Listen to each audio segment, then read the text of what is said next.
الحمد لله الذي هدانا لهذا وما كنا لنهتدي لولا أن هدانا الله والصلاة والسلام على رسول الله وعلى آله وأصحابه ومن والاه وبعد. أعوذ بالله من الشيطان الرجيم. بسم الله الرحمن الرحيم. ويسألونك عن الروح قل الروح من أمر ربي وما أوتيتم من العلم إلا قليلا. صدق الله العظيم. السلام علیکم جمیعا و رحمت الله تعالی و برکاته.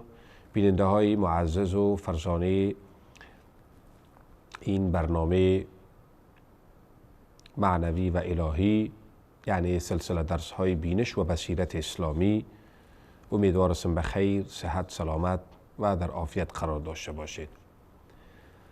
از خدای بزرگ سپاسگزارم که توفیق حضور در محضر گرامی و معزز شما لطف فرمود. عزیزان، طبق وعده در این جلسه آغاز میکنیم به شناخت و تئوری سلامت انسان، میکانیزم متعهد شدن انسان، چگونه انسان متعهد شود. ما در جلسات و مباحث گذشته با شما عزیزان عرض کرده بودیم و گفته بودیم که انسان دارای دو نظام است. یکی نظام ظاهری که در ظاهر پیکرش مسلط است، دوران خون است، سیستم هاضمه است، سیستم بولی است، تنفس است، حجرات است، اعصاب است و مسائل دیگری که طبابت پاسخ آن را داده است و انکشافات و ترقیات و تشخیص های هم الحمدلله بهتر به وجود آمده به غرض سهولت و صحت انسان. در کنار از این انسان دارنده یک نظام درونی، یک نظام باطنی است. تا اون نظام را نشناسه، تصمیم خوب شدن، تصمیم رفتن در راه خدا، اعلای کلمت الله، مبارزه، استقامت، تقوا، لباس تقوا و طهارت را پیموده نمیتونه، اون هم به مدارج عالیش. چرا؟ این نظام باطنی قابل دید نیست، قابل رویت نیست. این در لابراتوار دیده نمیشه. این در تجربه مادی که با این چشم دیده شود قابل دید و قابل رویت نیست. یعنی نظام نامرئی از نامش پیداست. نظام باطنی قابل دید نیست ولی مسلط است. همون طوری که ما یک چیز را اگر در هوا به اصطلاح رها میکنیم طرف زمین میاد. این چه علت است؟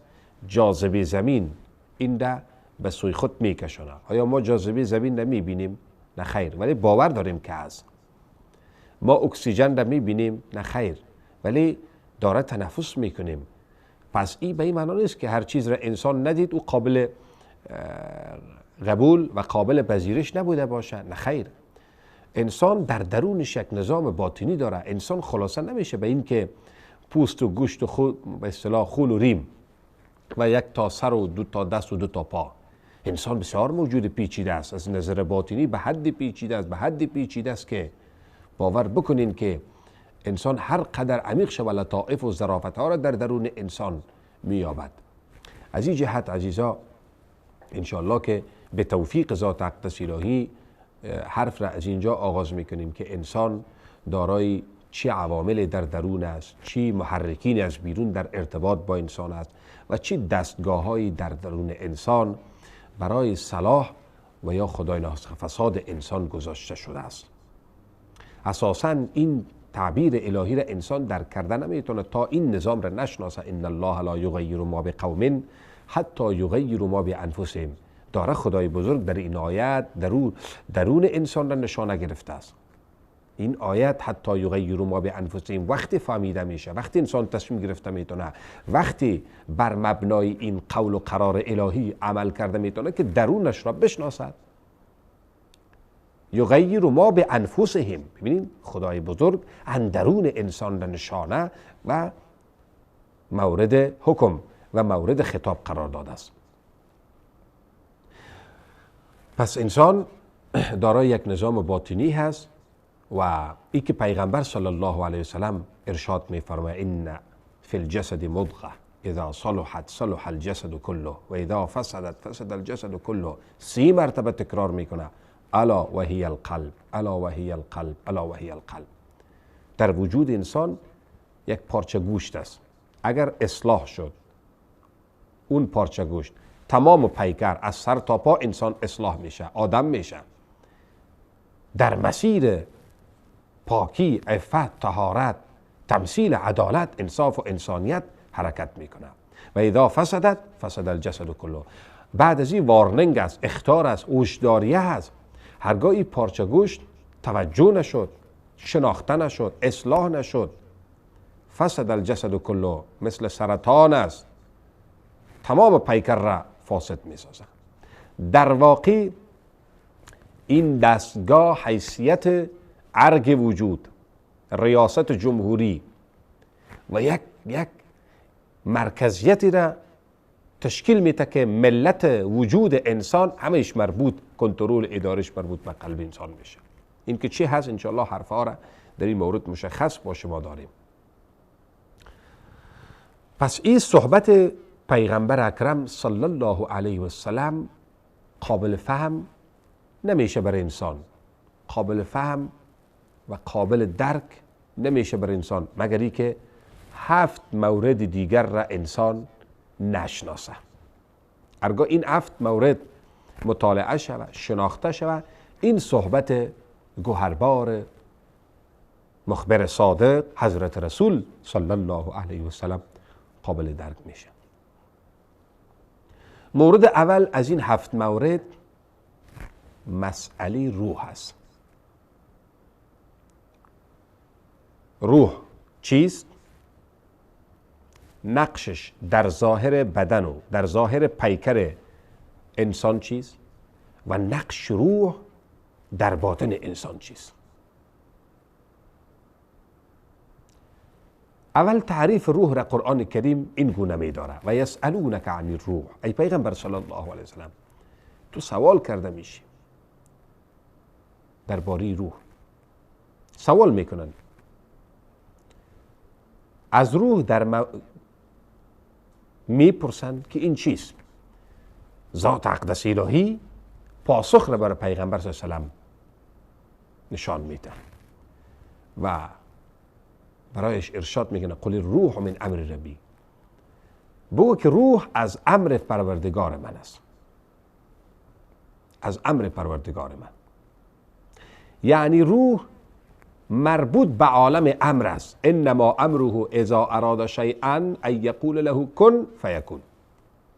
مربوط به عالم امر است. ما 2 تا عالم داریم، یکی عالم خلق است، یکی عالم امر است. عالم خلق به عالمی گفته میشه که اون عالم سیبودی است، طول، عرض، ضخامت. پیکر وجود ما مربوط به عالم خلق است، هم طول داریم، هم عرض، هم ضخامت. تمام اشیا و اجناسی که مطالعه میکنیم این مربوط به عالم خلق میشه، یعنی دنیای سیبودی.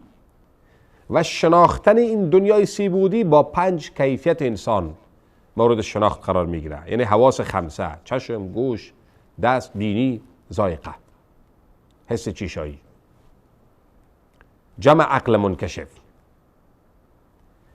حواس 5 ظاهر اشیا را مورد مطالعه قرار میده، ولی عقل اسرار و کیفیت و وظایف و اندرون اشیا را.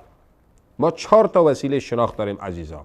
هرچند لازم بود که این در مباحث قبلی با شما یادآور می شدیم، ولی به هر صورت نخستین وسیله شناخت حواس 5 است.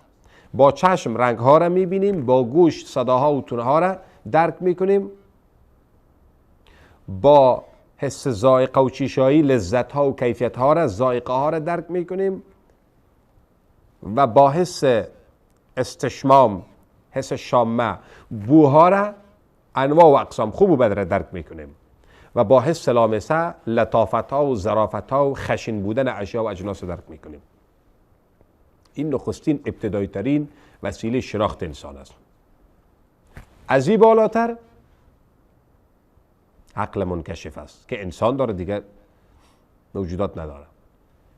ظاهر اشیا را، حواس 5 انسان مورد تدقیق و مطالعه و شناخت قرار میده، اما درونش، کیفیتش، وظایفش را، خصوصیت‌هایش را عقل منکشف انسان. مثلا یک مارکر است، قلم است، ظاهرش را چشم انسان مورد مطالعه قرار میده، دست انسان و سایر حواسی که داریم، یعنی حواس خمسه در مجموع. ولی این که از قلم چگونه کار گرفته میشه، این برنامه ازی پیش عقل است. این سنجش عقل میده ولی فیصله را قلب میکنه. سنجش ها و طرحها عقل پیش میکنه ولی آخرین فیصله را باید قلب بکنه، دل انسان. چرا پادشاهی وجود انسان، رئیس ملت وجود انسان باز قلبش است، جایگاه اراده و تصمیم گیری. این دو وسیله شد عقل منکشف. از این بالاتر که انسان بخواه حقیقت‌های ماورای طبیعت درک بکنه، ماورای هستی را بدانه که اون طرف هستی چی گپ است. باز پر از او روح مصفا که مربوط به عالم امر است، او کار است. و نهایتا وحی الهی. وحی الهی متمم و مکمل نواقص هر سه وسیله شناختی است: حواس خمسه، عقل منکشف، روح مصفا. به هر میزانی که انسان رشد روحی پیدا کنه، روحش مصفا شود، به اساس عبادات شناخت انسان، درک انسان نسبت به معاد، نسبت به ماورای هستی هم بیشتر میشه. برعکس، به هر میزانی که انسان ضعف روحی داشته باشه، رشد روحی پیدا نکنه، هرچند معلومات داشته باشه، به معاد، به آخرت، به ماورای طبیعت، به میتافیزیک یا اعتقاد نداره، اصلا انکار میکنه، میگه غیر از دنیا دیگه چیزی نیست. این دنیا هست، به اساس بیگ بن به وجود آمده است، پس یک وقت خلاص میشه، چیزی گپی نیست. حتی انکار از مدبر اصلی این کائنات میکنن. ولی انبیاء علیهم السلام چرا به آخرت سخت متقن، سخت به آخرین درجه یقین؟ به خاطر از اینکه اینها دارای صفایت روحی، رشد روحی و باطن نهایت مزکا و مصفا داشتن. به او خاطر به حقیقت‌های ماورای هستی باز حواس خمسه و عقل منکشف مورد یعنی کاربرد نداره، اونجا درک کرده نمیتونه. اگر میشد کفار باید میتونستن، چرا اونا از عقل خود زیاد کار گرفتن در بود تخصصی و مادی، یعنی رشد عقلی دارن ولی رشد روحی ندارن. از او خاطر به حقیقت‌های ماورای هستی نمیتونن به اصطلاح باور بکنن. صحابه کرام اکثرا چنین حالت بلند روحی، معنوی، تزکیه نفس داشتن که برای از اینها چیزهای مشاهد غیب بود و غیب برایشان مشاهد بود. اغلبا اشتباه نکنم، علی رضی الله عنه سوال کرده میشه، کسی از یاران و رفقا و برادرایش: یا علی، ایمانت به ماورای طبیعت یعنی مغیبات چگونه هست؟ گفتن اگر برم نشان داده هم شود یک ذره، قسم به خداست به ایمانم چیزی افزوده نمیشه. این گونه ایمان داشتن. و آخرین وسیله شناخت وحی الهی است که متمم و مکمل هر سه وسیله است: حواس خمسه، عقل منکشف، روح مصفا. پس روح انسان مربوط به عالم امر است، نه عالم خلق. عالم امر جدا از عالم خلق است. قل الروح من امر ربی، از امر پروردگار من است. یعنی مربوط به عالم قدس است، مربوط به عالم امر است، مربوط به عالم پاکی ها است. و ما اوتیتم من العلم الا قلیلا، برای شما علم در مورد روح داده نشده مگر اندک. امور قلیلشه که قرآن قلیل میگه اگر انسان درک بکنه هم کثیر است. با کمال تأسف که قلیل هم انسان درک، اکثر انسان ها از درکش دور ماندن. در ماهیت روح، در کنه روح که چی هست به تحلیل و تجزیه و ترکیب آن نظر به نصوص صریح قرآنی و شرعی و الهی انسان وارد شده نمیتونه. و ما اوتیتم من العلم الا قلیلا. اما او ویژگی ها و اوصافی را که داره از انسان باید منحمک شود. روح چی ویژگی ها داره؟ در ظاهر بدن ما عامل حیات است.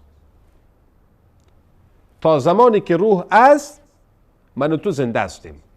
این کمترین کمالش است. تمام حجرات، تمام سیستم ها، تمام اوضاع بدن نرمال است. اگر ما حواس خمسه ما هم فعالیت داره از برکت موجودیت روح است. چشم ما میبینه، گوش ما میشنوه، زبان ما میچشه، دست ما لمس میکنه. هرگاه بمیریم روح رخصت شود دیگه چشم ما کار نمیکنه. با وجود از اینکه مرگ طبیعی بوده، یعنی بر مبنای کدام حادثه و این مسائل نبوده، امو عدسیه، امو قرنیه چشم ولی دیده نمیتونه، گوش و نمو گوش، امو سیستم ولی شنیده نمیتونه. چرا؟ اصل جوهر از درون بیرون شده. اگر مالک اشیای خودش هستیم، من مالک پول هستم، مالک خانه هستم، مالک ثروت هستم، دارایی دارم، ماشین دارم و سایر ملکیت های من، تا زمان مالک ازی گفته میشم که من دارندی روح بوده باشم. هرگاه روح رخصت شد دیگر من مالک اشیا و اجناس خود نیستم. حتی هنوز روح بیرون نشده، هنوز روح بیرون نشده. میگه وصیتت را نشته کو، وصیت لازم است. مالک بودن بر ملکیت ها و اموال هم از برکت روح است. این نقش روح در ظاهر بدن ماست، در موجودیتش قطر تأثیر گذاری داره. و می شکل نام انسان، نشان، لقب، تخلص. نامم احمد، تخلص صافی الکوزی، به قومی به یک کسی منصوب. مسلکم دکتر، استاد، انجینر، جنرال. وقتی انسان بمیرد دیگر با این القاب و اسم و نام و نشان کسی یادش نمی کند. میگن میت کجاست، جسد کجاست، جنازه در کجا هست. الا برای کسایی نام گرفته میشه که اونها تعارف نداشته باشن، معرفت با میت نداشته باشن. این نام زندگی که نهادن مر تو را، جای حیات نام تو میت نهاده نیست. دیگه به نام میت و جنازه صدایش میزنن.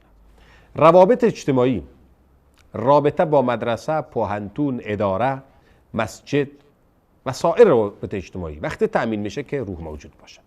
دوستی و دشمنی.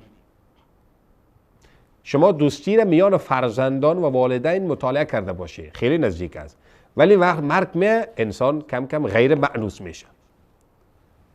شما مادرتان خیلی دوست دارین، در زندگی نمیخه بر رخسارش خاک بنشینه، اما زمانی که این روح جوهر اصلی، بود اصلی شخصیت انسان که روحش است از بهش رفت، شما پیکرش را نه تنها خاک بلکه انبارها خاک را سرش میگذارید. انسان غیر مأنوس میشه. و می شکل دشمنی، هر قدر دشمن بوده باشه، مرده را امرای چوب کس نمیزنه. به او اساس این تأثیر روح در ظاهر بدن ماست. عامل حیات، اولین ویژگیش و ابتدایی ترینش عامل حیات است. بشریت اما قدر گپ میفهمه، از این بالاتر نه. اما سه گپ اساسی دیگر که the basic of point، اساسی ترین پوینت ها است در روح از نظر باطنی، این انسان ها در نکردن. روح در کنار از اینکه عامل حیات است، گفتیم کمترین کمالش ای است که در موجودیتش انسان پوسیده نمیشه، گندیده نمیشه، حجرات از هم نمیریزه، بلکه انسان منظم نرمال پیش میره. این کمترین کمالش است. بزرگترین کمال روح این است که انسان با خدای اکبر ارتباط میده. وسیله ارتباط انسان و کنکشن انسان و اتصال انسان با ذات اقدس الهی و مال روحش است. این کمال، بزرگترین کمال روح است. بنابراین ویژگی دوم عامل خیر است در انسان. چه معنا؟ هر خوبی که انسان به او طرف گرایش داره، بسیاری هر عمل صالحی که انسان گرایش داره انجام بده و در واقع خواست روحی است، به سوی عدالت، انصاف، برادری، عفت، پاک دامنی، تقوا، طهارت، خدمت به خلق الله، اینا همهش مجموعه از خواستهای روحی ماست. چرا؟ چون روح ما مربوط به عالم قدس است، مربوط به عالم پاکی ها هست. از او خاطر در وجود ما هم خواستهای قدسی و پاک و معنوی و خوب را اجرا میکنه و تمثیل میکنه. یعنی به این تفسیر که ما به طرف خوبی ها چرا میریم؟ به دلیل ازی که یک نماینده خیر، عامل خیر در وجود ماست که ما را به سوی بدی ها. بنان روح با هر خوبی که انسان میبینه، با هر خوبی که انسان خودش انجام میده یا کسی دیگر انجام میده، شاداب میشه، خوش میشه. چرا با نماز ما خوش میشیم؟ چرا با صدقه دادن خوش میشیم؟ چرا مظالم و مفاسد را که میبینیم ما آزرده خاطر میشیم، جگرخون میشیم، خاطر ما غمگین میشه، در واقع روح ما پژمرده میشه. و اون خاطر است که انسان، بدترین انسان ها را شما ببینین که هر قدر اینهای چیز دارن بد هستن ولی یگان وقت کارهای خوبم میکنن. این معلوم میشه که یک نماینده خیر هم در وجود است. این که انسان چگونه باز کارهای خوب بیشتر بکنه و کارهای بدش کمتر شود، این در جریان بحث های ما و شما انشاءالله واضح میشه. پس نکته اساسی در روح غیر از اینکه عامل حیات است، عامل زندگی است، عامل خیرام است. یعنی به سوی همه خوبی ها انسان را میکشانه. همه خوبی ها سبب تراوت، سبب خوشی، سبب رشد روحی انسان میشه و همه بدی هایی که انسان خودش انجام میده و یا دیگران انجام میده در اجتماع میبینه، روح را آزرده و پژمرده میسازه. خصوصیت سوم عامل تقرب به ذات اقدس الهی است. وسیله قربت انسان به خدا یکبر میشه. الله اکبر. و نکته سوم، ویژگی سوم، عامل شناخت در بود چهارم است. یعنی دنیای سی بودی را حواس خمسه و عقل منکشف قابل درک است برش، ولی ما برای طبیعت، میتافیزیک را، حقیقت ها را، باز روح انسان او را قابل درک و قبول برش است. به هر میزانی که رشد روحی به دید انسان، بینش انسان نسبت به ماورای هستی گسترده و وسیع میشه. 4 تا خصوصیت. روح عامل حیات است، در باطن روح عامل خیر است، به سوی همه خوبی انسان را میکشانه و گرایش داره. 3 عامل تقرب به ذات اقدس الهی است. 4 عامل شناخت در بود چهارم، یعنی مغیبات، عالم مغیبات، و اساس وحی الهی. البته حقیقت‌های مغیبات را به اصطلاح روح انسان درک کرده میتونه. دیگه ما بحث ما را جمع به این میکنیم و میایم که یکی از چیزهایی که در نظام باطنی ما نقش داره و قابل شناخت باید بوده باشه، مسئله روح هست. نقشش در ظاهر و در باطن وجود، بخصوص در باطن وجود ما، که ما را به سوی خوبی ها و نیکی ها و عفت و تقوا و طهارت میکشونه و مظالم را بد میبینه، مظالم پژمرده میسازه. این که قطب متضاد روح چیست؟ چیزی که در مقابل روح قرار داره که به انسان به پستی ها و ظلم و خباثت و رذالت و زنا و سرقت میکشونه و سایر مفاسد، انشالله در برنامه بعدی خدمت شما صحبت خواهیم کرد. تا دیدار بعد. السلام علیکم و رحمت الله و برکاته.